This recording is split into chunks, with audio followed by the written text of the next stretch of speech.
성도님들, 성경에는 참 많은 족보들이 등장합니다.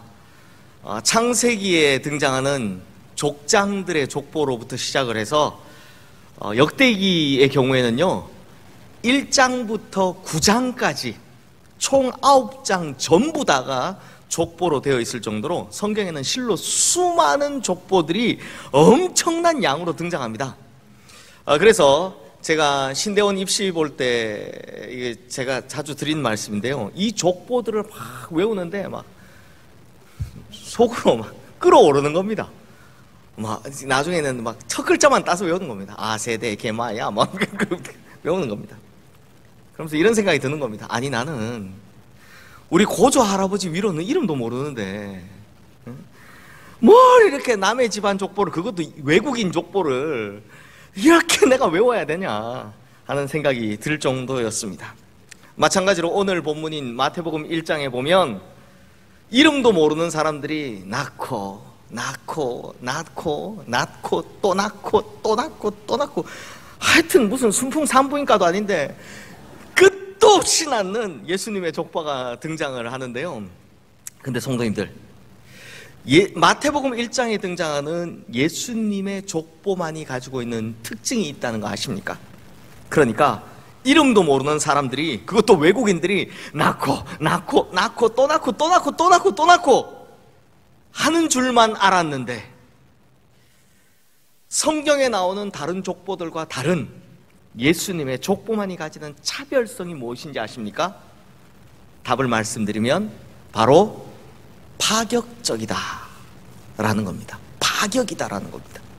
사실 성경 전체로 보면 가장 중요한 족보죠. 메시아의 족보이면서 구속사의 족보인데, 이런 예수님의 족보치고는 너무나도 파격적이다라는 겁니다.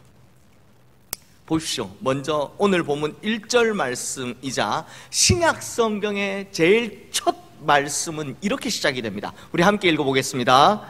아브라함과 다윗의 자손 예수 그리스도의 계보라. 근데 성도님들, 혹시 예전에 우리가 보던 개역 한글 성경에서 이 계보라는 말이 무슨 단어로 번역되어 있었는지 혹시 기억하십니까? 바로 세계였습니다. 그래서 아브라함과 다윗의 자손 예수 그리스도의 세계라 이렇게 외우시는 분들 많으실 겁니다. 왜 그런가 하면 여기에 사용된 헬라어 원어가 바로 게네시스이기 때문입니다. 게네시스. 어디서 많이 들어본 것 같지 않으십니까? 네, 영어로 하면 익숙한 자동차 이름이 되죠. 제네시스. 네, 타고 다니신 분들 계실 텐데, 제네시스. 그럼 이 제네시스 뜻이 뭐냐? 잘 아시다시피 창조입니다. 창조. 그래서 이 게네시스라는 단어를 70인 성경 번역할 때 성경의 제일 첫 번째 권의 제목을 붙인 겁니다. 제네시스. 그래서 지금까지 성경의 첫 권을 창세기 제네시스라고 부르는 겁니다. 히브리인들, 유대인들은 다릅니다. 브레스트 이렇게 부릅니다. 왜냐하면 히브리로 브레스트, 바라하, 샤마 이렇게 출발하기 때문에 제일 첫 글자를 따서 부르거든요. 브레스트라고 부르는데 우리는 제네시스, 창세기라고 부르고 있습니다. 그러니 성도님들, 요거 생각하면 생각할수록 정말 신기하지 않습니까? 뭐가 신기하냐? 구약 성경의 제일 첫 시작인 창세기 1장 1절에 창조라는 단어가 신약 성경의 제일 첫 시작인 마태복음 1장 1절에 계보 혹은 세계라는 단어로 똑같이 등장한다는 겁니다. 구약 성경의 첫 구절, 신약 성경 첫 구절에 이 제네시스라는 단어가 똑같이 등장한다는 겁니다. 그럼 이게 무슨 뜻이겠습니까? 구약 성경의 시작이 하나님께서 천지 만물을 창조하신 것으로 시작된 거라면, 신약 성경의 시작은 예수 그리스도께서 다시 여시는 세상, 새롭게 창조하시는 새로운 세계, 이것으로 시작된다는 겁니다. 이건 역사를 봐도 확실히 알 수 있습니다. 역사는 예수 그리스도를 중심으로 나누죠. BC, Before Christ, 그리스도 이전, AD, 아노 도미니, 그리스도 이후, 이렇게 나눠집니다. 왜요? 예수 그리스도께서 새로운 세계를 시작하셨기 때문에. 즉 예수 그리스도께서 이 땅에 오심으로 말미암아 새로운 창조의 시대가, 새로운 세계가 열리게 되었다라는 겁니다. 그렇다면 성도님들, 오늘 설교의 중요한 질문이 이겁니다. 창세기 보면 천지 창조하실 때 하나님께서 새로운 세상을 쫙 창조하신 후에 거기 있을 만한 것들 하나하나 부르시고 만드시고 하시죠. 특히 에덴 동산을 탁 만들어 놓고는 아담을 불러 그 자리에 세우십니다. 그렇죠? 그렇다면 예수님께서 열어놓으신 새로운 세상, 새로운 창조 세계에도 부르시는 이들, 세우시는 이들이 있을 거다라는 겁니다. 그렇다면 예수님께서 열어놓으신 새로운 세상에 어떤 사람이 부르심을 받고 초대받을 수 있는 걸까요? 그 초대받는 대상이 바로 오늘 본문인 예수님의 족보에 잘 드러나고 있는 겁니다. 성도님들, 제가 앞서 말씀드릴 때 낳고 또 낳고 하여튼 순풍산부인과 같지만 이 예수님의 족보만이 가지는 특징이 뭐라고 했습니까? 바로 파격적이다라고 했습니다. 파격적이다. 그럼 왜 파격적이라고 하는가? 제가 오늘 한 3가지로 알아볼 텐데요. 확실한 공통점은 이겁니다. 오늘 본문에 등장하는 예수님의 조상들 중에서, 이 조상들 중에는 정말 말도 안 되는 부류의 사람들, 진짜 부끄러운 과거를 가진 사람들까지도 다 포함되어 있기 때문입니다. 이래서 파격입니다. 자, 한번 보십시오. 첫 번째 파격은요, 당시로는 절대로 족보에 기록하지 않았던, 아니 족보에 기록될 수 없었던 존재, 여성, 이런 여인의 이름을 5명씩이나 등장시키고 있다는 겁니다. 그런데 더 파격적인 것은요, 이 족보에 나타난 여인들이 뭐 아브라함의 아내 사라나 혹은 이삭의 아내 리브가 같이 순결하고 믿음이 좋은 여인, 마치 우리나라로 치면 신사임당 같은 양반댁 교수처럼 괜찮은 그런 여인들이 아니라는 겁니다. 그러면 이 5명이 누구냐?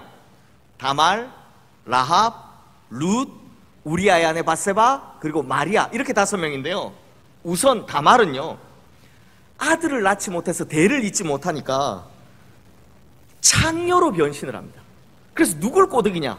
자기 시아버지 유다를 유혹해서 아들을 낳은 여인이었습니다.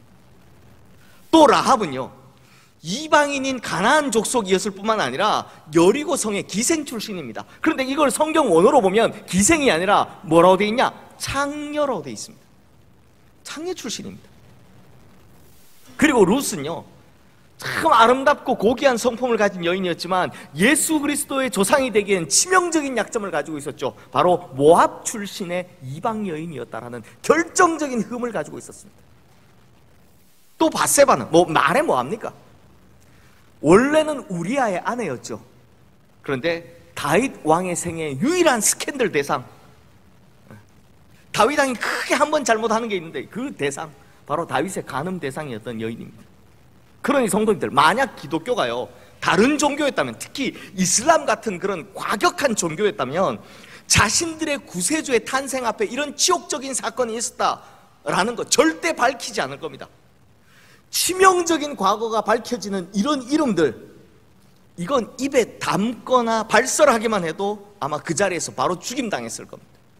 무조건 숨겼겠죠. 그런데 이렇게 한없이 부족하고도 부족한, 흠도 많고 과거도 지저분한 그 핏줄에서 예수님께서, 예수 그리스도가 태어났다라고 성경은 너무나도 확연하게 기록해주고 있다는 겁니다. 그러니 이게요, 메시아의 족보치고는 너무나도 파격적이다라는 겁니다. 구세주의 족보치고는 이게 말도 안 되는 이야기다라는 겁니다. 그렇다면 성도님들, 왜 이렇습니까? 왜 이렇게 파격적입니까? 왜냐하면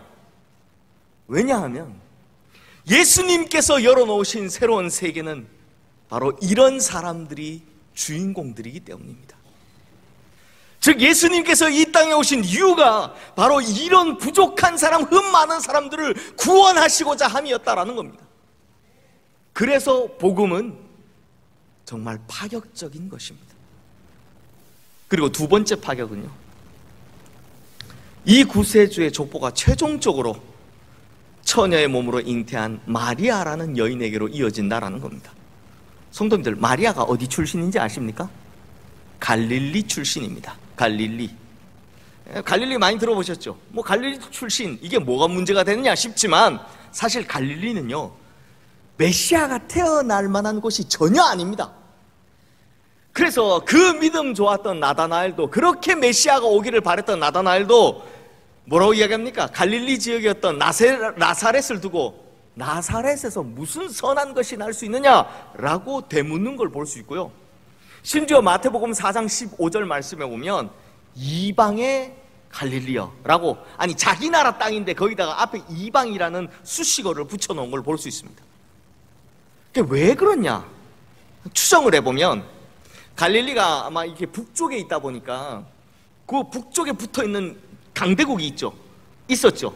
아수르라든지 혹은 바벨론이라든지 이 강력한 외국 군대 침략을 가장 먼저 받아야 했습니다, 갈릴리가. 그러다 보니 나중에 보니까 어떻게 돼 있냐, 순수 혈통을 자랑하는 유대인들에게서 그렇게 무시당하는 혼혈이 많은 지역이 돼버린 겁니다. 그리고 유대라는 나라에 속하긴 했지만 이게 예수님 당시엔 유대라는 나라가 하나로 이렇게 돼 있는 게 아니고요, 가운데 사마리아가 들어있었습니다. 그래서 위아래로 나라가 이렇게 나눠져 있었습니다. 옆은 바다, 이쪽은 강이었고요. 그러니까 예루살렘을 끼고 있던 이 중심지역 남쪽 지방과는 완전히 단절된 그냥 딴 세상이었습니다. 그러니 어떤 사람들이 갈릴리를 부를 때 뭐라 불렀다고요? 이방의 갈릴리여, 이렇게 불렀다는 겁니다. 그러니 갈릴리는요, 경제적으로는 비참할 정도로 못 사는 동네입니다. 또 교육 같은 기본적인 대우는 아예 기대도 할 수 없는 그런 동네입니다.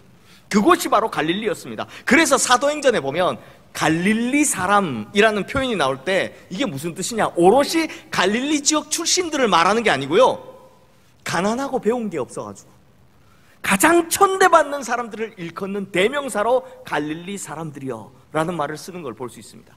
그러니까 출신 필요 없고 그냥 못 배운 사람 만나면 뭐라고 했다고요? 야, 저 갈릴리 사람이구나, 이렇게 이야기했고요. 그 다음에 가난한 사람을 보면 막 찢어지게 못 사는 사람을 보면 뭐라고 했다고요? 저 갈릴리 사람을 보라, 이렇게 이야기했다라는 겁니다. 출신에 상관없이 갈릴리가 가난과 못 배움의 대명사였다는 겁니다. 그런데 메시아로 이 땅에 오시는 예수님께서는 그 비천한 땅 갈릴리에, 그것도 이름 처음 들어보는 한 여인의 몸에서 태어나셨다라는 겁니다. 성도들 한번 생각해 보십시오.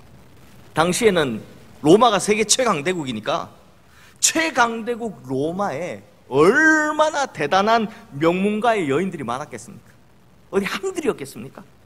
설령 유대 땅에서 태어났다 하더라도 예루살렘에만 해도 얼마나 똑똑하고 고귀한 괜찮은 여인들 많았겠습니까? 그러니 예수님의 어머니로 지목될 만한 진짜 조건이 괜찮은 여인들이요, 당시 세계 곳곳에 얼마나 많았겠습니까? 그런데 예수님의 선택은 누구였다? 그 비천한 갈릴리 출신의 이름 없는, 이름도 처음 들어보는 한 여인, 바로 마리아였다라는 겁니다. 파격적이죠. 굉장히 파격적입니다. 그렇다면 성도님들, 또 여쭤봅니다. 왜 그렇습니까? 왜 이렇게 파격적입니까? 다시 한번 말씀드리지만 예수님께서 열어놓으신 새로운 세계에는 바로 이런 이름 없는 이들, 천대받던 이들이 주인공들이기 때문입니다. 그리고 예수님께서 이 땅에 오신 이유가 바로 이런 이름도 없는 사람들, 정말 가난한 사람들, 천대받던 사람들, 배우지도 못한 사람들, 이런 사람들을 구원하시기 위함이었다라는 겁니다. 그래서 복음은 정말 파격적이다라는 겁니다. 그리고 마지막 세 번째로 참 파격적인 것은 복음서 중에서 가장 먼저 위치하고 있고, 그래서 신약 성경의 문이라고 불리는 복음서, 별명이 왕의 복음서라고 불리는 이 마태복음을 쓴 사람 누굽니까? 마태복음이니까 누가 썼습니까? 마태. 바로 이 마태복음을 쓴 사람이 마태라는 게 파격적입니다. 잘 아시다시피 마태의 원래 직업이 뭡니까? 세리죠. 세리. 매국노처럼 로마 정부를 위해서 돈 벌어다 주던 일하던 그 사람, 세리. 또 과중한 세금을 매겨서 자기 동족의 고혈을 빨아먹음으로 자기 배를 불리던 그 사람, 세리. 그래서 동족인 유대인들에게 극심한 증오와 혐오의 대상이었던 세리. 그런데 예수님께서는 바로 그런 세리 마태를 자신의 제자로 불러주셨다는 겁니다. 이것부터 파격이죠. 그런데 더더욱 파격적인 건요, 세금 장부나 그 나라를 팔아먹기 위해 세금 장부나 기록하던 그 손에, 즉 사기 장부를 기록하던 그 손에 붓을 들려서 예수님의 생애를 증언하는 복음서를 기록하는 손으로 만들어 주셨다는 겁니다. 즉 자기 배를 불리기 위해 쓰던 사기 장부를 쓰던 손, 나라를 팔아먹기 위해 세금 거두던 그 손, 그 손을 가지고 첫 번째로 등장하는 복음서를 기록하는 손으로 삼아주셨다는 겁니다. 실로 엄청난 파격이죠. 사기치던 손을 복음서 기록하는 손으로 삼아주셨다니. 이렇게 엄청난 파격을 직접 경험한 마태여서 그런지 자신이 쓴 복음서의 첫머리에 지금까지 어떤 종교가도 어떤 역사가도 시도하지 않았던 실로 엄청난 파격의 족보를 고스란히 기록해둔 겁니다. 그래서 메시아의 족보를 기록하면서 일반적이라면 마땅히 배제시켜야 할 인물들, 정말 천하고 모자란 죄인들, 이 사람들을 모조리 다 기록해놓고 모조리 다 노출시켜 놓았다는 겁니다. 물론 어떤 학자들은요, 이 너무 파격적이니까 이 파격적인 기록에 대해서 마태 열등감에 비롯되어서 그렇다라고 주장을 합니다. 마태 열등감 때문에. 왜요? 자기 출신이 그렇잖아요. 자기 원래 출신이 세리잖아요. 자기가 흠이 많으니까 자기와 비슷한 부류의 사람들, 즉 흠 많고 과거가 막 지저분하고 복잡한 사람들, 이런 사람들 이름 다 나열을 해놨다, 이렇게 주장을 합니다. 아닙니다. 틀렸습니다. 이것은 마태 본인이 직접 경험한 걸 증언하는 겁니다. 뭐라고요? 예수님께서 사람을 부르실 때는 보편적인 편견을 다 뛰어넘는다 라는 그것을 증언하고 있는 겁니다. 자기가 경험했으니까. 즉 예수님께서 사람을 부르실 때는 편견 없이 부르신다고, 이전의 과거가 어떻든 그런 것들과는 전혀 상관없이 오직 은혜로 부르신다고 자기 인생을 통해 증언하고 있는 겁니다. 그래서 이 족보에 나오는 이런 흠 많고 부족한 사람들을 주님께서 부르시고 사용하셨던 것처럼 나 같은 사람에게도 그러셨다고, 또한 이 글을 읽는 누구에게나 예수님께서는 차별 없이 불러주신다는 그 메시지를 마태가 자기 인생을 통해 전하고 있는 것입니다. 그러므로 예수님께서 열어놓으신 새로운 세상에는 특별한 사람들, 위대한 사람들만이 들어가는 것이 아니라 예수님께서 열어놓으신 새로운 세상에는 그 누구에게도 차별 없이 다 열려있다고 마태 스스로가 자기 인생을 통해 강변하고 있더라라는 겁니다. 그러므로 성도님들, 복음이야말로 파격적인 것이고 그 파격으로 말미암아 예수님께서 열어놓으신 새로운 세상에 우리 같은 사람도 들어갈 수 있게 된 것입니다. 바로 이것을 이름도 잘 모르는 사람들이 낳고 또 낳고 그러니 지금까지 읽을 때마다 그저 지루하게만 여기면서 쉽게 지나갔던 그 마태복음의 족보가 우리에게 생생하게 증거하고 있는 메시지다라는 겁니다. 또 예수 그리스도로 말미암아 새로운 세상의 문을 여는 신약 성경의 첫 시작이 하나님의 부르심에는 그 누구에게도 차별이 없다라는 그 메시지를 우리에게 생생하게 증언하고 있더라라는 겁니다. 그런데 성도님들, 그런데요, 복음이 이렇게 파격적일 수밖에 없는 가장 큰 이유가 있습니다. 그게 뭐냐? 바로 구세주이신 예수 그리스도께서 죄인을 구원하시기 위해 스스로 죄인의 몸을 입고 죄인의 혈통을 타고 이 땅에 오셨다라는 겁니다. 그리고 그 모든 죄를 짊어지시고 대신 죽으셨다라는 겁니다. 누가요? 신이 그랬다라는 겁니다. 이게 파격이죠. 성도님들, 세상에 어떤 신이 있다고 해도, 세상에 어떤 사랑 많은 신이 있다고 해도 누가 이렇게까지 할 수 있단 말입니까? 누가 이렇게까지 죄인의 몸을 입고 이 땅에 올 수 있단 말입니까? 또한 누가 어떤 신이 스스로 죄인의 몸을 입고 나타나서 모든 죄인들의 죄를 대신 짊어지고 대신 형벌을 받는단 말입니까? 그것도 죽기까지 말입니다. 이런 분은 세상에도 역사에도 오직 한 분, 우리 주님이신 예수 그리스도밖에 없는 줄로 믿습니다. 그러므로 성도님들, 예수님께서는 오늘도 새롭게 창조하신 그분의 새로운 세상에 함께 하고자 할 누군가에게 이 파격적인 초대장을 보내고 계십니다. 누구에게요? 바로 우리에게요. 바로 나에게. 즉 이 세상에서 버려진 자들, 천대받는 자들, 과거 있는 자들, 죄 많은 사람들 다 불러서 파격적으로 새로운 세상을 여신 예수님께서 오늘도 마찬가지로 과거나 출신이나 능력에 상관없이 오직 은혜로 말미암아 우리를 불러주고 계시다라는 겁니다. 그러므로 성도님들, 이제 이 파격적인 초청에 응답하시는 성도님들 되시기를 주님의 이름으로 축원합니다.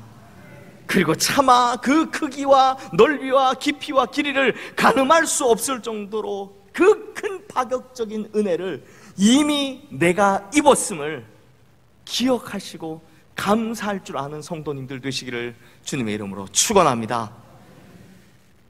항상 알지만 잊고 살죠. 늘 그렇게 알지만 잊고 살지만 제발 이 대림절 기간만큼이라도 이 파격적인 은혜를 잊지 않고 감사할 줄 아는 우리 모든 성도님들 되시기를 주님의 이름으로 축원합니다. 기도하겠습니다. 죄인인 우리를 구원하시기 위해 친히 죄인의 혈통에서 태어나셔서 이 세상의 모든 죄를 짊어지신 채 죽기까지 우리를 사랑하신 주님의 그 크신 사랑과 감당할 수 없는 은혜를 무슨 말로 어떻게 다 표현할 수 있을지 인간의 생각으로는 잘 모르겠습니다. 게다가 주님께서 열어놓으신 새로운 세계에 천하디 천한 죄인이고 부족함 투성인인 우리를 친히 초청하여 불러주시니 이 감사를 어찌다 표현해야 할지 모르겠습니다. 그럼에도 항상 잊고 살았습니다. 잊어버리고 살았습니다. 주님, 우리가 이렇습니다. 이렇게 항상 잊고 살지만 그럼에도 이 대림절만큼은 주님의 은혜를 조금이라도 더 기억하며 진정으로 감사한 마음 가지고 살아가게 하여 주시옵소서. 특별히 이 추운 겨울 주님을 모르고 살아가는 수많은 이들에게 주님께서 찾아가셔서 누구나 어느 누구에게나 이러한 파격적인 복음의 기쁜 소식을 들을 수 있도록 주님께서 역사하여 주시옵소서. 나 하나 구원하시기 위해 모든 것 버리시고 스스로 낮추신 우리 주 예수 그리스도의 이름으로 기도드리옵나이다. 아멘.